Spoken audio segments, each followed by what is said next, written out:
Good morning, YouTube. All right, I got a big pot of fresh puttanesca sauce, kind of like a marinara, and there's not a whole lot better than that unless you're gonna make meatballs, stuff them with cheese, deep fry them. Oh yeah, now we're talking comfort food. Let's cook, y'all. We got a family to feed.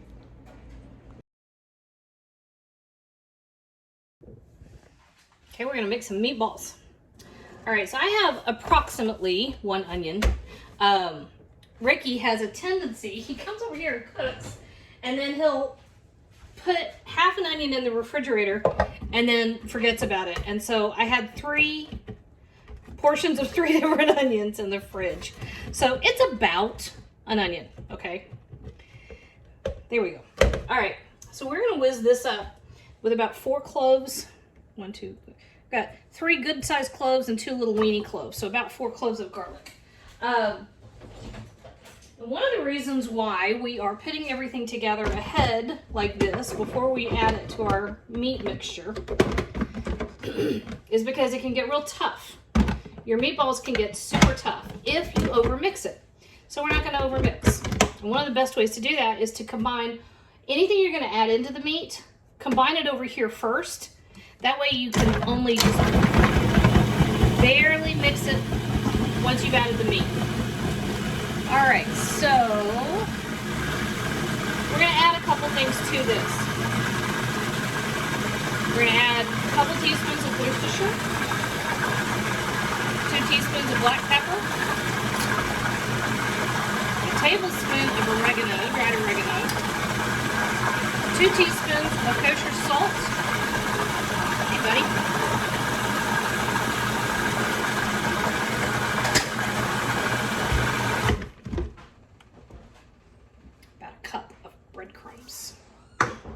And 2 eggs.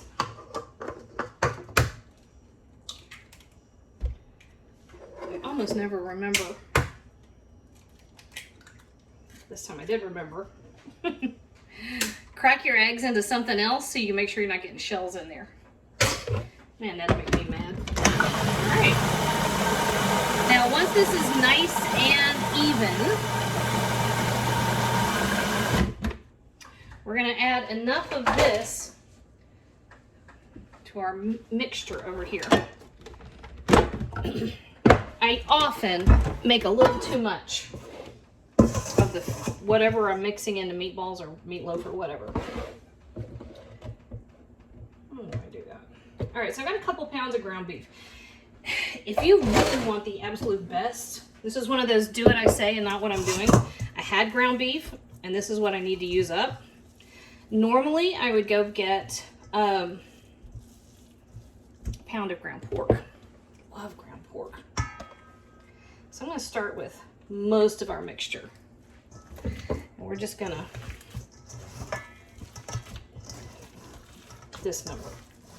All right, so like I said, if you overmix ground beef, ground meat of any kind, it will end up tough. This is why you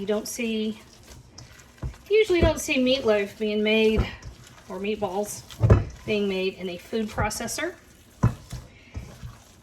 The absolute best way to do that, to mix this, is by hand. Okay. Boom. All right, I'm gonna wash up. I'm gonna grab some cheese. I have some vegetable shortening heating on the stove.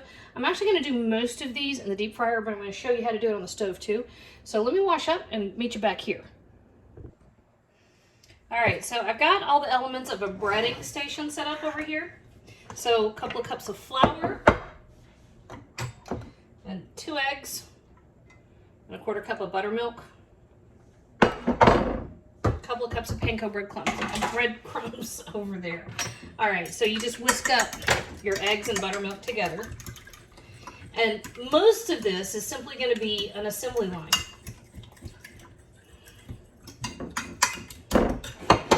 So you can measure out. If you have a little scale, the battery died on mine, of course. But the big thing is that you want to make sure that everything is kind of consistent in, kind of chunk of garlic, kind of consistent as far as size, okay? And so I'll use some way to make sure that everything I'm doing is roughly the same size because we're going to do the first one. We always do, when you're making meatballs, you always do the first one as a test. And you're going to measure your time. Make sure your oil is sufficiently hot. All those things, okay?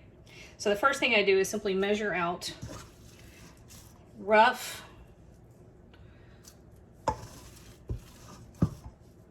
balls. I was watching a great food truck race the other day. And it was the one up in Alaska, and they had the meatballs versus the tasty balls. And they kept cracking themselves up. You know, understand. Okay, so you don't have to be, you know, super precious, but you do want some consistency and size just because that helps you get everything cooked correctly and at the same doneness and the same time. Look at that. Perfect. Okay. So I'm going to go through and I'm going to show you the first one.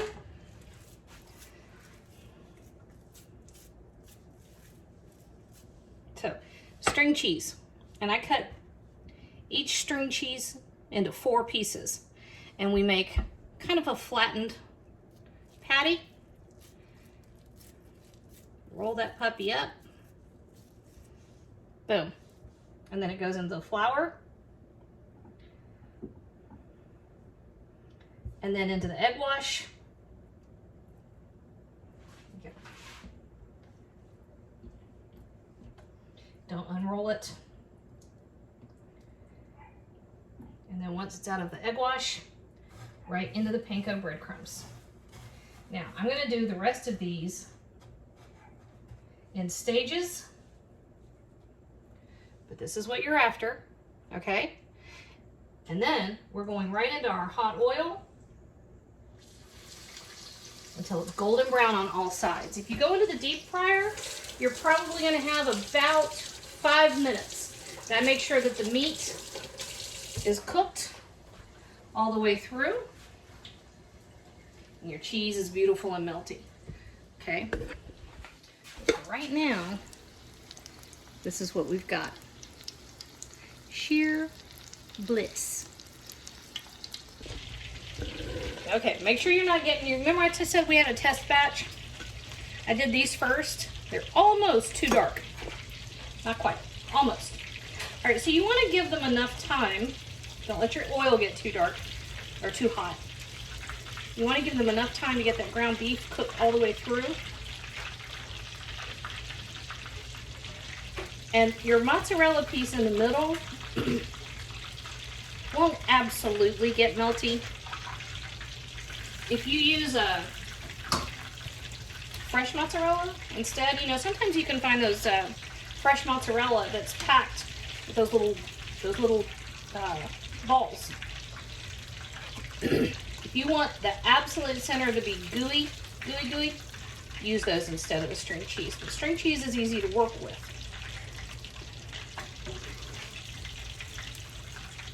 And over here,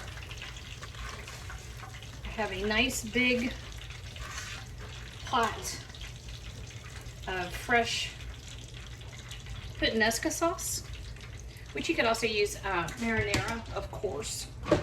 Now I can't find a ladle. There we go.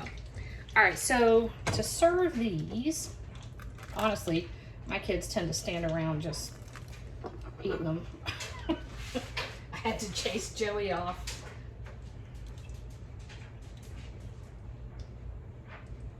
Joey was chasing meatballs. And this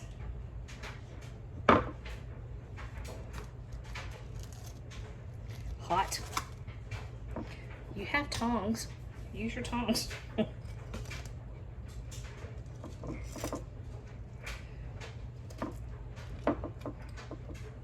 Ta-da! That's just about perfect. Okay, I know that this is just about perfect because, yeah, we talked about that test one.